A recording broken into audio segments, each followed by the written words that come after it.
नमस्कार, ये आकाशवाणी है। अभी आप सोनू शर्मा से समाचार सुनेंगे।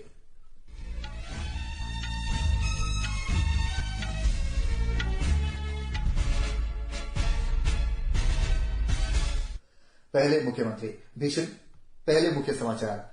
भीषण चक्रवाती तूफान बिपरजॉय आज शाम गुजरात के कच्छ जिले के जखाऊ बंदरगाह को पार करेगा। मौसम विभाग ने सौराष्ट्र और कच्छ जिलों के लिए चेतावनी जारी की। G20 कृषि मंत्रियों की बैठक हैदराबाद में शुरू।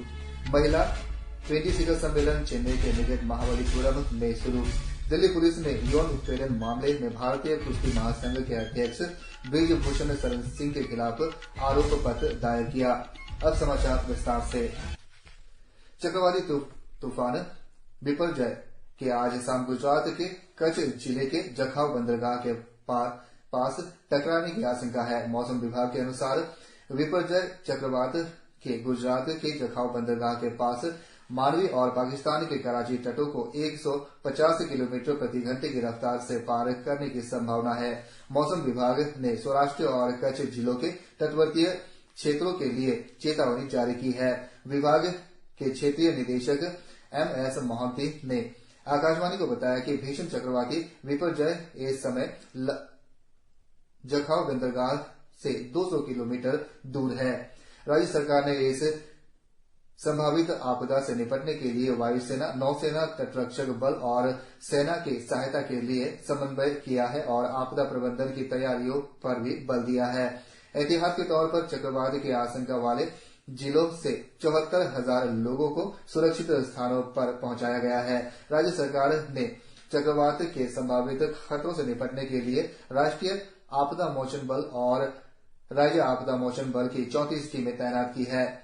मुख्यमंत्री भूपेंद्र पटेल ने कल उच्च स्तरीय बैठक में चक्रवात से प्रभावित होने वाले क्षेत्रों में स्थिति की समीक्षा की।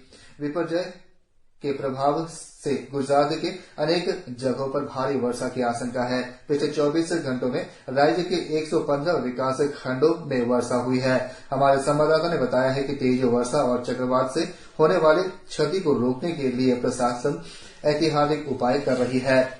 राष्ट्रीय आपदा मोचन बल NDRF के महानिदेशक अतुल करवाल ने आज नई दिल्ली में मौजूदा स्थिति पर नवीनतम जानकारी दी। उन्होंने कहा कि तटीय क्षेत्रों और निचले इलाकों में रहने वाले लगभग 1 लाख लोगों को आज सवेरे सफलतापूर्वक सुरक्षित निकाल लिया गया है। महानिदेशक ने बताया कि आपातकालीन व्यवस्था और राहत प्रयासों में सहायता के लिए कुल 18 NDRF टीमों को गुजरात में तैनात किए गए हैं।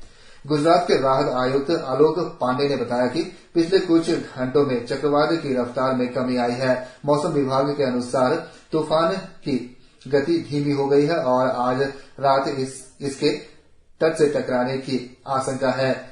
प्रशासन एहतियात के तौर पर पूरी तैयारी कर रही है। राहत आयुक्त ने कहा कि राज्य सरकार ने अब तक 8 जिलों में 94,000 से अधिक नागरिकों को सुरक्षित स्थान पर भेज दिया है। सूचना और प्रसारण मंत्रालय ने आज चक्रवात बिपरजॉय की ताजा स्थिति की जानकारी देने वाले विभिन्न संवाददाताओं, कैमरामैन और मीडिया संगठनों के अन्य मीडिया, विशेषकर निजी टीवी चैनल के लोगों की सुरक्षा को लेकर गंभीर चिंता व्यक्त की है। मुख्य मंत्रालय ने चक्रवात की ग्राउंड रिपोर्टिंग के लिए सभी चैनलों के तैनात कर्मियों के लिए एक परामर्श जारी किया है। सूचना और प्रसारण मंत्रालय ने चक्रवात से प्रभावित होने वाले क्षेत्रों में तैनात कर्मियों के मामले में कड़ी एहतियात बरतने पर परामर्श मीडिया संगठनों को दिया है। G20 कृषि मंत्रियों की बैठक आज हैदराबाद में शुरू हुई। कृषि और कृषि कल्याण राज्य मंत्री कैलाश चौधरी ने इस अवसर पर भारत की कृषि तकनीक को दिखाने वाले प्रदर्शन का औपचारिक उद्घाटन किया। श्री चौधरी ने कहा कि उभरती आधुनिक प्रौद्योगिकी किसानों के लिए बहुत सहायक सिद्ध होगी। इस 3 दिवसीय बैठक में सतत विकास, महिला कृषि, विश्व खाद्य और पोषण सुरक्षा जैसे विभिन्न मुद्दों पर चर्चा होगी। इस बैठक में अलग कई कार्यक्रम भी आयोजित होगी। भारत की G20 अध्यक्षता के अंतर्गत महिला 20 कार्य समूह की तीसरी और अंतिम बैठक आज चेन्नई के निकट महाबलीपुरम में शुरू हुई। पहला सत्र सतत विकास लक्ष्य, महिलाओं के स्वास्थ्य को लेकर भेदभाव, स्त्री पुरुष समानता, सामाजिक और आर्थिक विकास प्राप्त करने के उपायों पर केंद्रित था। बैठक में संयुक्त राष्ट्र जनसंख्या कोष की प्रतिनिधि एंड्रिया वाजनर ने कहा कि मातृ मृत्यु को रोकने की आवश्यकता है। अर्जेंटीना के डॉक्टर माबेल वियांका ने कहा कि महिलाओं के स्वास्थ्य को महत्व देने के साथ लैंगिक सशक्तिकरण को इसमें शामिल किया जाना चाहिए। दिल्ली पुलिस ने कुछ महिला पहलवानों द्वारा कथित यौन उत्पीड़न मामले में चार्जशीट दायर किया है। मीडिया से बातचीत में दिल्ली पुलिस के जनसंपर्क अधिकारी सुमन नावला ने बताया कि धारा 354, 354D और 354A के अंतर्गत कुश्ती महासंघ के पूर्व अध्यक्ष ब्रिजभूषण शरण सिंह के विरुद्ध चार्जशीट दायर की गई है। उन्होंने कहा कि पोस्को मामले में पुलिस ने कथित पीड़िता के पिता और पीड़ितों के बयानों के आधार पर मामला निरस्त करने की अनुशंसा की है। रक्षा मंत्री राजनाथ सिंह ने आज गलवान घाटी में देश की रक्षा करते हुए प्राणों की आहुति देने वाले वीर जवानों को श्रद्धांजलि दी। ट्वीट संदेश में श्री सिंह ने कहा कि इन सैनिकों की वीरता और बलिदान आने वाले पीढ़ियों को प्रेरित करता रहेगा। जून 2020 में अभूतपूर्व चीनी आक्रमण का सामना करते हुए 20 से अधिक भारतीय सैनिकों ने देश की भूमि की रक्षा करते हुए प्राणों की आहुति दी थी। लेफ्टिनेंट जनरल राजीव घई ने सामरिक दृष्टि से महत्वपूर्ण कश्मीर स्थित चिनार कोर की कमान संभाल ली है। कमान संभालने के बाद उन्होंने श्रीनगर के बादामी बाग छावनी में चिनार कोर मेमोरियल पर श्रद्धांजलि अर्पित की। इस अवसर पर उन्होंने सैनिकों का आह्वान किया कि अडिग समर्पण और दृढ़ता के साथ वे अपना कार्य करते रहें। लोकसभा अध्यक्ष ओम बिरला ने आज गोवा विधानसभा को संबोधित किया। यह कार्यक्रम वर्ष 2047 तक विकसित भारत के लिए निर्वाचित प्रतिनिधियों की भूमिका पर आधारित था। गोवा के मुख्यमंत्री प्रमोद सावंत ने श्री बिरला को नए संसद भवन के उद्घाटन के लिए बधाई दी। श्री बिरला ने राज्य की प्राकृतिक सुंदरता और विविधता की सराहना की। उन्होंने विश्वास व्यक्त किया कि सामूहिक प्रयासों से भारत सभी चुनौतियों से सफलतापूर्वक निपटेगा। राजस्थान में इस वर्ष के अंत में होने वाले विधानसभा चुनाव की तैयारियों की समीक्षा के लिए निर्वाचन आयोग का एक दल 2 दिन के दौरे पर जयपुर में है।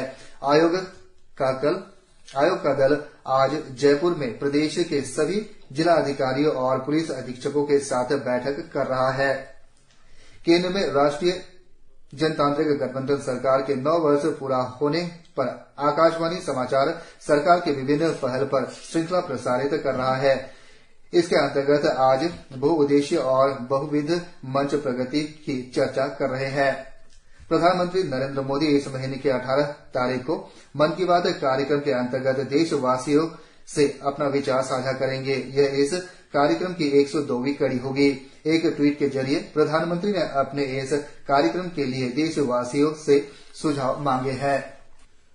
उपराष्ट्रपति जगदीप धनखड़ शनिवार को नई दिल्ली में चौथे राष्ट्रीय जल पुरस्कार प्रदान करेंगे।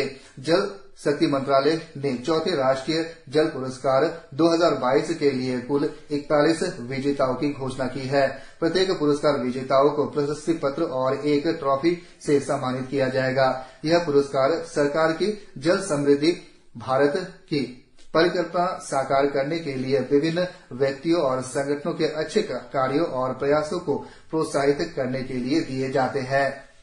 भारत के कादम्बरी श्रीकांत और HS प्रणय जकार्ता में इंडोनेशिया ओपन बैडमिंटन टूर्नामेंट के पुरुष सिंगल्स के क्वार्टर फाइनल में पहुंच गए हैं। आज दूसरे दौर में मुकाबले में श्रीकांत ने अपने ही देश के लक्ष्य सेन को सीधे सेट में हराया, जबकि HS प्रणय ने हांगकांग के एंगिस एंजिका लांग को पराजित किया। महिला सिंगल्स में 2 बार के ओलंपिक पदक विजेता PV सिंधु ताइवान के ताइजू यिंग से पराजित हो गई। अन्य भारतीय खिलाड़ी प्रियांशु राजावत आज इंडोनेशिया के एंगस AS से भिड़ेंगे। ऑस्ट्रेलिया ने तीसरे दौर के ग्रुप A स्पर्धा में कोलंबिया पर 4-1 की जीत दर्ज की है। तीसरे दिन का खेल ऑस्ट्रेलिया और कोलंबिया के बीच ग्रुप A की स्पर्धा से शुरू हुआ। पहला मैच ऑस्ट्रेलिया के निकोलस कलवर्ट और कोलंबिया के अल्फोंसो मैकवेन के बीच खेला गया। इसी के साथ ये समाचार बुलेटिन समाप्त हुआ। नमस्कार। Indian Meteorological Department has issued a red alert for the very severe